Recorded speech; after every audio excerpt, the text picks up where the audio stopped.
నాకు అనిపించింది, నేను చెప్తాను ఇప్పుడు. ఈ లాస్ట్ 2 గురించి మాట్లాడితే రాము రాథోడు అసలు ఏం తెలియదండి. మనోడు ఆ టీం ఈ టీం స్కిప్ అవుతా ఏదేదో చేస్తా ఉండు, ఏదేదో మాట్లాడుతూ ఉండు, తను చేసి ఏదేదో అనిపించుకుంటూ కూర్చున్నాడు. అది కొంచెం సింపతి వర్కౌట్ అయింది తప్పించి దానివల్ల ఏమైనా ఓట్లు వేయాల్సి వచ్చింది తప్పించి ఈ వారంలో మనోడు చేసిన దానికి ఏదైనా ఇంప్రెస్ అయ్యి అప్రిషియేట్ చేసి ఈ రోజు అల్లాడిచ్చాడు రమ్మ ఓడి అని చెప్పి ఓటు వేయడానికి ఒక్క స్టాఫ్ కూడా ఇవ్వలేదండి.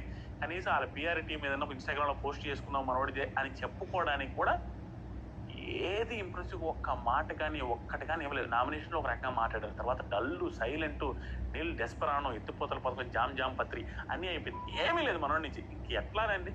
సో డేంజర్ జోన్లో ఉన్నాడు, ఓట్లు వేసుకోవడానికి ట్రై చేయండి. రమ్య గురించి మాట్లాడుతున్నాం. లాస్ట్ సాయి శ్రీనివాస్ ఏమీ లేదండి మనోడి దగ్గర. మనోడు పూర్తిగా మనోడి ఎక్స్ప్రెషన్స్ కానీ మనోడు సైలెంట్ అయిపోయాడు. ఫేషియల్ ఎక్స్ప్రెషన్స్ అన్నీ చేంజ్ అయిపోయినాయి. ఆ గడ్డం మూడు సెట్ కాలేదు, అది గెటప్ బాగాలేదు, దాంతోపాటు ఎంటర్టైన్మెంట్ లేదు మనోడి దగ్గర.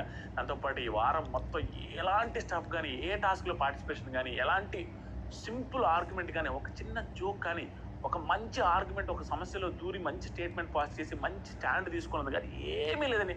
నో మంచి నో బ్యాడ్ ఏం లేదు. నిల్ డెస్పరానో న్యూట్రల్ డెస్పరానో జామ్ జామ్ మధ్యలో జామ్ అయి ఉన్నాడు. ఎక్కడ అట్టు తిప్పదు ఇటు తిప్పదు. ఉంటే అటైనా ఉండు ఇటైనా ఉండంటే నేను ఇక్కడే ఉంటానని మధ్యలో ఆగిపోయాడు. అసలు ఏ కంటెంట్ లేదు, చాలా లెస్ కంటెంట్ వచ్చింది.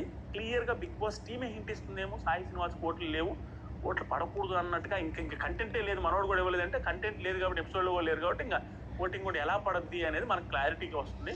He's in danger zone. 99.99% he's going to be eliminated అని నాకు అనిపిస్తుంది. నెంబర్ 1